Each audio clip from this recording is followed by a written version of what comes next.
In 2001, you got traded to the Titans, and I found an article from that time period where Mike Mart said, I think he'll have his best year at Tennessee. Things got stale with him for us. He was obsessed with his contract. It was a real distraction for our team. Hearing that now, what was that situation like? Is there bad blood? Was there bad blood? A lot of people today even see contract negotiations, and it's an interesting talking point, how they may sour or not sour a locker room. Honestly, contract disputes rarely sour a locker room. More is made of that to the general public. And that's the perception. That's a perception changer to put pressure on the player. Like it's their fault. They need to get a deal done. It's like, no, the obligation is with the organization and the player to come to an agreement. I think that part's a little bogus, kind of gets a bad rap.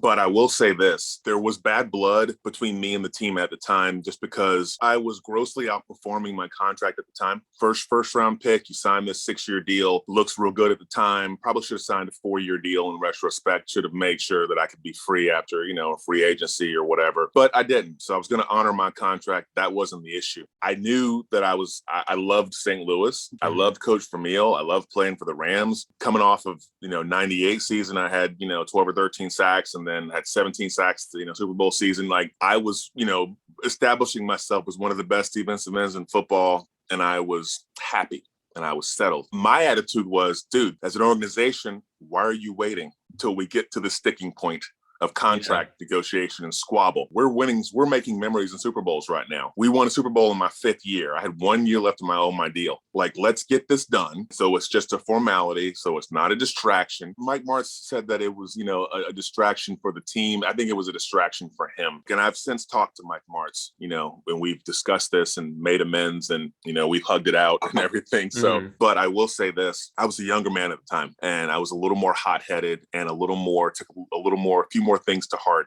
And so did he. He was a first-year head coach who was living under the shadow of Dick Vermeil, receiving the credit for, the greatest show on turf. And I think being handed the reins to an NFL team after that year and Dick Vermeil sort of retiring and then resurfacing in Kansas City. I mean, look, there's a business side to this and feathers get ruffled along the way. So for him, the allegiance of certain players make a statement on your team. For him, he saw me seeking my worth for what I put down on the field as a knock against him, that I didn't want to play for him. He thinks had Dick Vermeil been there, I would have said yes and signed the deal yesterday, and I would have taken less money just to play for Dick Vermeil. That might be true. Had Dick Vermeil stayed the coach, things might have worked out differently. It is as it is, and I think having looked back on it, I would have done things a lot differently. I took things to heart and said some things, and so did he, that I think we both regretted. And the media doesn't help.